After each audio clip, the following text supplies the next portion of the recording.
Selama ini, bagaimana Ibu mengidentifikasi kasus-kasus yang merupakan dilema etika atau bujukan moral? Baik, terima kasih atas kesempatan mengenai pertanyaan kasus dilema etika dan bujukan moral. Untuk mengenali kasus-kasus tersebut, yaitu tentang dilema etika dan bujukan moral, yang pertama kami lakukan yaitu kami mengamati dulu konflik tersebut. Kemudian kami juga mempertimbangkan ketidakpastian dalam pengambilan keputusan. Kami juga melihat dampak positif dari kedua konflik tersebut. Nah, setelah itu baru kami dapat mengambil keputusan, dan tentunya keputusan tersebut harus sesuai dengan nilai etika dan aturan yang ada di sekolah. Selama ini, bagaimana Ibu menjalankan pengambilan keputusan di sekolah? Oke, baik, saya akan menjawab. Jika ada masalah yang seperti itu, kami lebih cenderung akan melakukan diskusi dan berkolaborasi dengan rekan-rekan yang ada di sekolah, sehingga di dalam mengambil keputusan nanti tidak ada miskomunikasi. Kemudian keputusan yang kami ambil juga harus benar-benar keputusan yang membawa dampak positif kepada warga sekolah. Langkah-langkah atau prosedur seperti apa yang biasanya Ibu lakukan? Jika ada permasalahan seperti itu, maka yang pertama kami lakukan adalah pertama kami mengumpulkan informasi sebanyak-banyaknya, kemudian kami menganalisis permasalahan.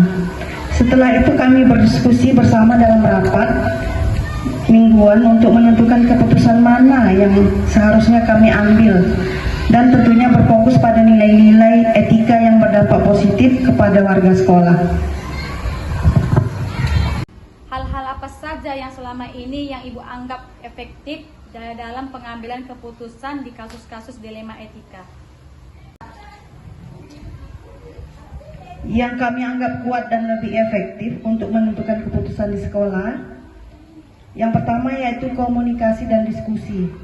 Jadi dengan adanya komunikasi dan diskusi, maka pengambilan keputusan akan lebih mudah dan efektif dalam menentukan keputusan di sekolah. Hal-hal apa saja yang selama ini yang merupakan tantangan di dalam keputusan di kasus-kasus dilema etika?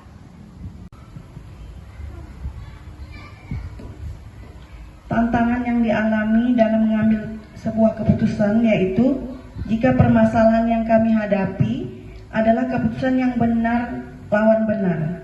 Jadi kedua-duanya itu benar, sehingga sulit ataupun berat dalam pengambilan keputusan. Serta jika diperhadapkan dalam pengambilan keputusan yang istilahnya harus kami tentukan mendadak, yang spontan kami tentukan, itu juga menjadi tantangan buat kami. Apakah Ibu memiliki jadwal tertentu di dalam pengambilan keputusan di dalam kasus-kasus dilema etika ini, Bu?